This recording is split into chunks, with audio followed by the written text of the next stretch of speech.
E nós vamos agora para o Contando a Minha História.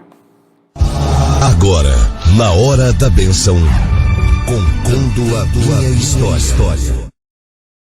Glória a Deus. Vamos lá, hoje nós vamos ler para vocês a história da nossa querida irmã Alessandra Noronha. Ela fala de Natal, no estado do Rio Grande do Norte. Vamos ouvir essa história linda da nossa irmã. Já me emocionei, já faz tempo que ela tinha me mandado, era para ter lido antes, aí tem outras várias na fila para a gente ler, mas essa aqui eu escolhi a dedo para mostrar para vocês que quem crê alcança milagre das mãos do Senhor. Vamos lá. A paz do Senhor Jesus com todo o povo de Deus. Amém. Meu nome é Alessandra Noronha, tenho 42 anos, mãe de 2 meninos e sou nascida e criada na cidade de Natal, no estado do Rio Grande do Norte. Acompanho a Hora da Bênção desde 2013 na rádio e tenho visto muito Deus operar na vida do povo de Deus. Já era para eu ter enviado a minha história, mas com os afazeres do dia a dia, acabei deixando para depois. Mas graças a Deus chegou o dia e quero compartilhar com a Irmandade um pedacinho da minha trajetória. Como já disse, sou aqui do estado do Rio Grande do Norte, nasci e fui criada na roça, enfrentando a fome de bem perto. Meus pais sempre foram muito católicos, pessoas de muita fé e até hoje ainda são. Aprendi toda a religião católica com eles e não tenho como negar que isso nos ajudou nos momentos de desespero.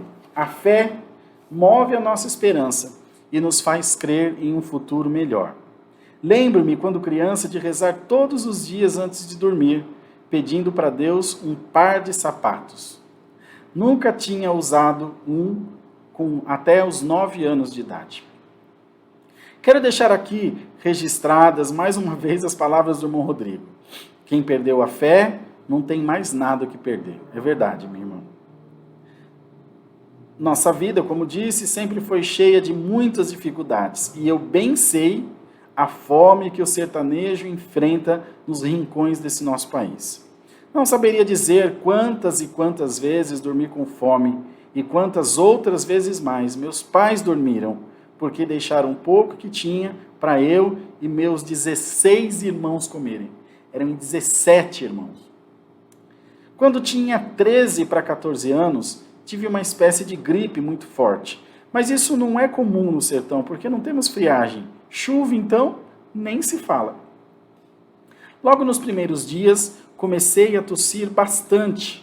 Isso perdurou, meus irmãos, por meses a fio. Hoje não lembro quantos meses, mas foram muitos, certeza que mais de 6.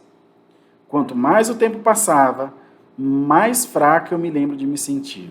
Sentia muita dor no peito e nada que comia, quando comia, parava no estômago.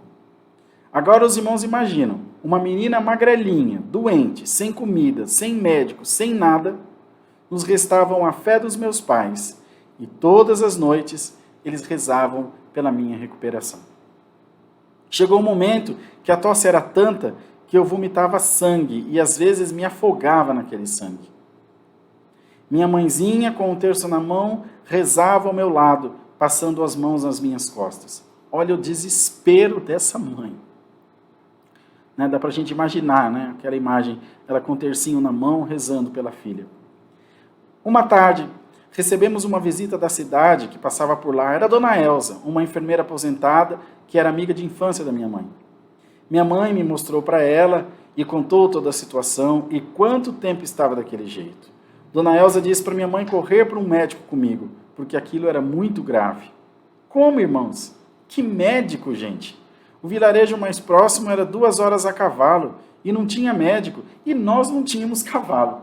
Dona Elza foi embora e nós ficamos na mesma situação. Naquela noite, era dia de novena numa casinha próxima da nossa, na casa do senhor Ticão e da dona Inhana. Meus pais, como católicos fervorosos, que já contei a vocês, foram para a novena e aproveitaram para rezar por mim.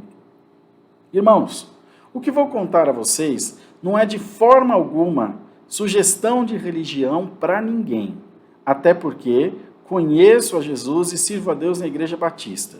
Mas quero que vocês saibam que todo aquele que vai aos pés de Jesus com coração sincero nunca ficará sem resposta. Naquela novena, minha mãezinha rezou com toda a fé que tinha dentro do seu coração. Não sabia e ainda hoje não sabe ler nem escrever. Pobre, sertaneja, sofrida, mas uma mulher de muita fé. Voltaram para casa e logo fomos dormir.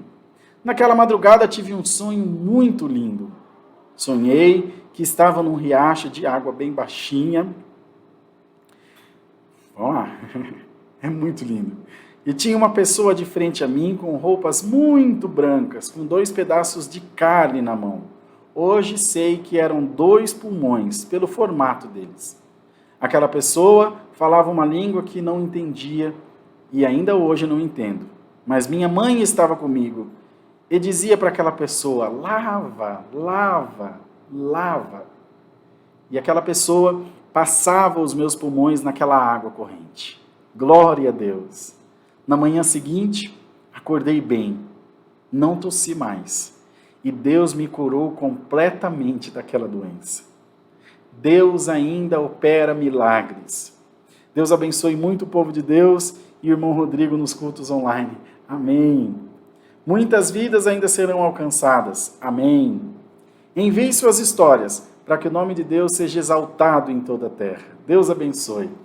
Amém, minha irmã querida, nossa querida irmã Alessandra Noronha, de Natal, no Rio Grande do Norte. Santo Deus, que história linda, que coisa bonita. Vocês veem, quando a gente abre o nosso coração, eram e são católicos. Irmãos, Deus é muito maior que um título humano, Deus é muito maior que uma instituição religiosa. Deus habita dentro do coração dos seus crentes, daquele que crê no seu santo nome. E é isso que a gente quer pregar para vocês. Fé em Cristo, fé em Deus, respeito por todas as pessoas e deixar para o Senhor operar a sua obra. Deixar para Deus fazer aquilo que Ele tem que fazer e nós assistirmos glorificando o seu santo nome. Se não estiver em nós ajudar, atrapalhar muito menos. A nossa missão é de edificação e não de destruição. Louvado seja Deus, né?